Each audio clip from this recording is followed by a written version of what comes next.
ایک خاتون کینسر کے علاج کے لیے اسپتال آئیں، ساتھ میں ایک سوٹ کیس تھا جس میں رقم موجود تھی۔ ڈاکٹر سے مشاورت کے لیے روم میں داخل ہوئیں اور ڈاکٹر کے پاس پہنچتے ہی التجا کرنے لگیں، مجھے کسی طرح اس موت کے منہ سے بچا لو، بس یہ بیماری کسی طرح ختم ہو جائے۔ ڈاکٹر نے معائنہ کیا اور ٹیسٹ وغیرہ دیکھ کر کہا، میں کچھ کرنے سے قاصر ہوں، کینسر آخری مرحلے پر ہے، صحت یابی کی کوئی امید باقی نہیں۔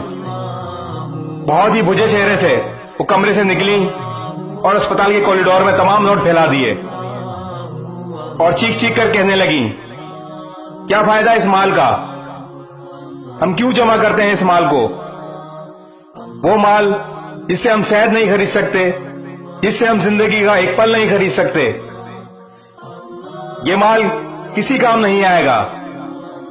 اللہ تعالیٰ کا شکر ادا کرو صحت و عافیت پر، اللہ تعالیٰ کا شکر ادا کرو اس کی نعمتوں پر جو نہ تو گنی جا سکتی ہیں اور نہ ہی شمار کی جا سکتی ہیں۔ اس ویڈیو کو شیئر ضرور کریں، ہو سکتا ہے آپ کے ایک شیئر سے یہ بات کسی کے دل میں اتر جائے۔